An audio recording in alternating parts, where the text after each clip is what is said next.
Hello to all my friends and family, and welcome to Jim's 5 a.m. club. And it's another Sunday morning, and guess where I am? Yeah, it's not hard to guess. I'm down here at Bronte. I just completed my 2k swim in that pool down there, Bronte Baths, and as you can see, it's packed out. It's been packed out since 5:30 this morning. I had to fight to get a lane, and I had to fight to keep my lane. But I've completed my 70 laps, 2Ks, and I've ticked my box, ticked it off, and I've started my day off, or my Sunday off, just as I always like to do. So thank you once again for joining me. Thanks for being on this journey. And what I want to do today is just take you through a book summary, a wonderful book.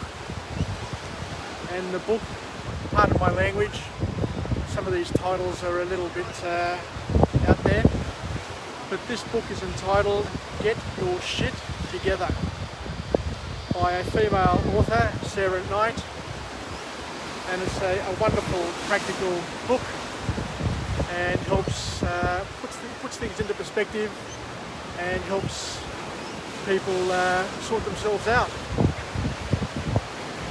So the author is all about helping people getting their life together.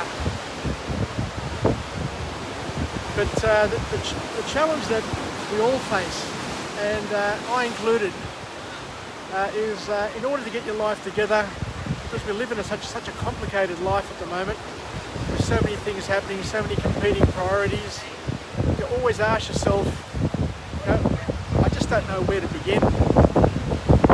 Something that the author talks about, the importance of just getting started anywhere, but most importantly, just don't get started with the things which are probably most important first. And she goes on to say that most of us, and I think a lot of us will agree with this, a lot of us lack the commitment of getting things done that we want in life, and the reason why we lack that commitment also leads us to feeling guilty and not feeling comfortable about ourselves, and which leads to other issues. So she says that you don't have to be a victim of failure and self-loathing. Self-loathing, what a word that is. It's a realistic term, and dare I say there's a lot of people out there who live daily the pain of self-loathing because they just feel bad about themselves, because they just can't get started, they can't get anything done, and they just hate everything about themselves and everything about their lives. But the author offers a call to action saying that everything is possible, everything is achievable, as long as you allocate time to realise your achievable goals. And she makes the point that your goals need to be achievable. Don't live the fantasy of trying to be like Arnold Schwarzenegger, or just having goals which are just impossible to achieve in the short term. Because what you'll do is you'll just give up, because we're not all designed to be like him. We're going to be realistic, we're going to understand what our strengths and weaknesses are, and build our strengths and try and minimise our weaknesses as best we can.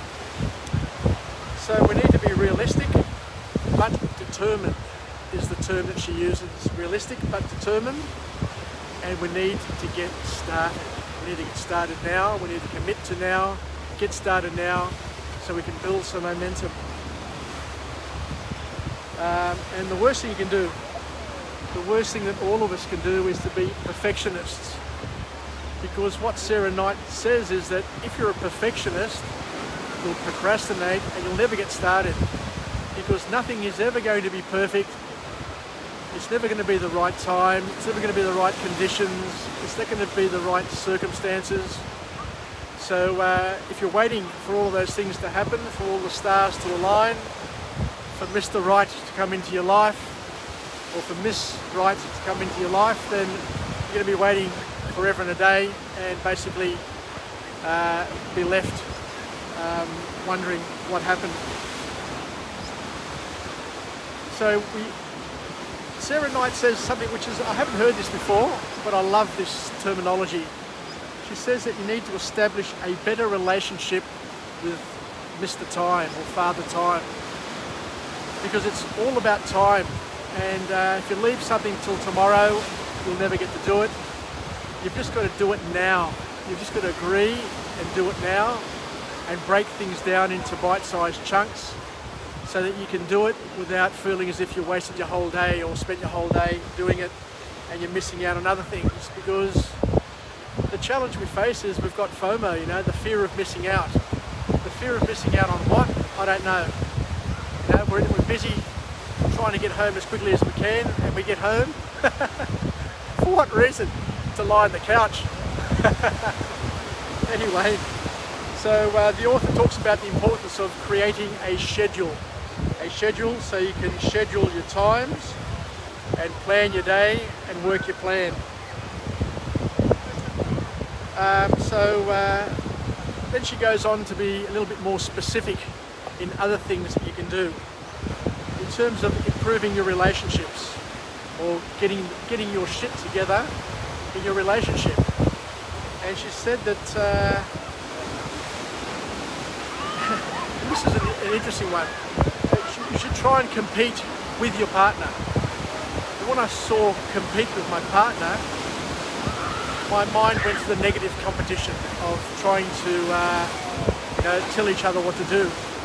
But she says that you should try and have a competition to see who can be the most loving and thoughtful person in the relationship, to establish a loving rivalry mindset. How good is that? To establish a loving rivalry, a rivalry, but to see who's going to be the most loving and thoughtful. And that can turn the most mundane thing into the most beautiful thing, because it becomes a labour of love. But I guess that's what parenting is all about. That's what getting married is all about. But we get lost.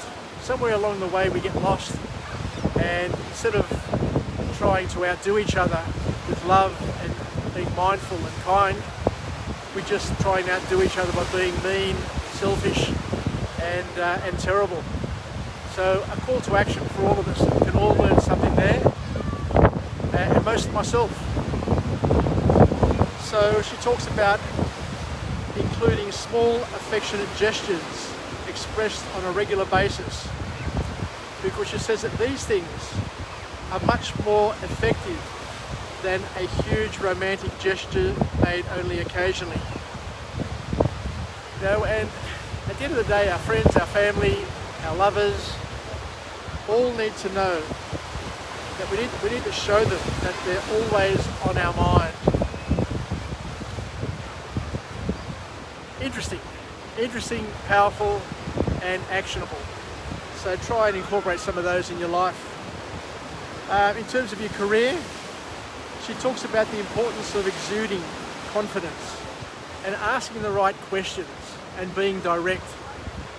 Now, there's no use in trying to second guess what your boss thinks or wants, or any of those things. You need to be direct and ask the question, what do I need to do to get, to be the most effective in my job? What do I need to do to get promoted? What do I need to do to get a pay increase? Ask those questions of your boss and become partners in each other's growth and development. So the world has changed, the world has gone from being indirect and inexplicit to you need to be direct, or more direct and explicit these days, in order to get by and survive. And don't assume or end up second guessing, because you'll be left there waiting in the queue when everybody else is jumping the queue, because they're asking the questions and they're making their bosses and their peers partners in their growth and development. The third thing she talks about is your appearance. Your appearance. This is a touchy subject, so please understand that it's not meant to offend. But what she talks about here is take a look in the mirror. Take a look in the mirror and understand that to the outside world, your exterior reflects your interior.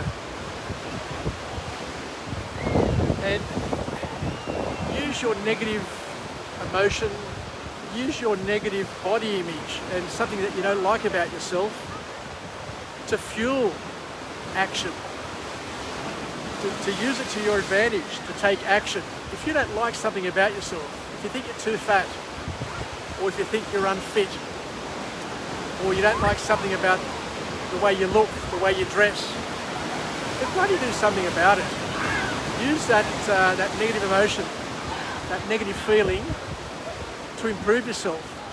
And don't get sucked in to this feeling that, oh, it's all okay, Mr. Right will come along and will see through all of those things and see the real me. I'm telling you now, Mr. Right is going to be looking first at your appearance, and once they get over your appearance, or get attracted to your appearance, then and only then, sadly this is how we men are, then and only then we'll look below the surface. But you're not going to be looking below the surface in advance. And the big call to action is, why remain depressed about your appearance due to the hatred of your appearance? It's getting you down subconsciously.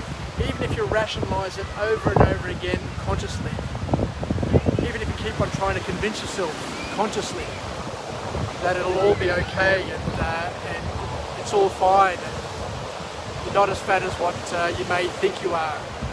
At the end of the day, there are norms out there, there are things out there that that society basically benchmarks and baselines you to. So you've got to try and do something about it. And if you put your mind to it, if you do something about it, you will achieve it. Trust me.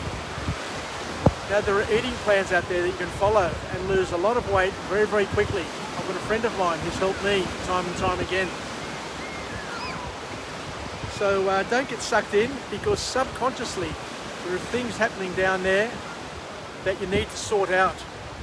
And even if you rationalise it at the conscious level, at the subconscious level, it will continue to eat at you and destroy you and eat you away. So take action for your own benefit. And the author also talks about the fact that we need to rip off the anxiety band-aid and take positive action to empower ourselves to get things done.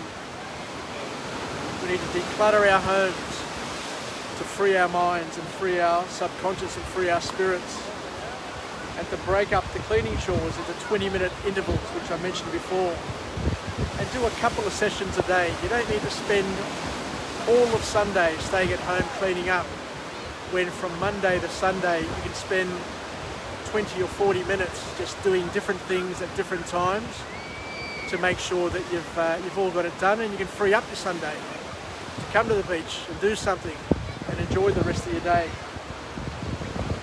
So chunk it down, and you can cut up the elephant into little pieces to achieve the impossible if you choose to. Anyway, let's finish off with a positive affirmation. I'm alive, I am well, and I feel absolutely great. To my friends and family, stay connected, stay relevant, and most importantly, get your shit together. And it's easy, it's easy. All you need to do is schedule it, conceive it, think about it, plan it, get some help. Get some help with it from a buddy, but do something about it. You need to be doing something all the time. A little bit all the time is going to get you there. And don't worry, don't be a perfectionist. You don't have to achieve it all at once. Just do it step by step. Just like I did my 2,000, I've done my 70 laps down there. It all started with 1 lap. Then it went to 2 laps, then 4 laps, 8 laps, 16 laps. And before I know it, I can just swim over and over again and not even have to think about it, worry about it, because it's all happening at the subconscious level. I've scheduled it. I know what I'm going to be doing Sunday morning, just like those other people down there, and just do it. Don't worry about it, just do it. And rip off that anxiety band-aid. Don't worry about it. Don't worry about yesterday. Don't worry about tomorrow. Just think about now, because we live moment by moment. Anyway, thank you very much for Sagapao. Take care. Yatapume. And I'll come to you again tomorrow, 7 a.m. or 5 a.m. from another location with another message. Thanks for believing in me. Thanks for sticking with me. And have a happy Sunday. Sa Sagapao, Kitaleme Siduma. Cheers.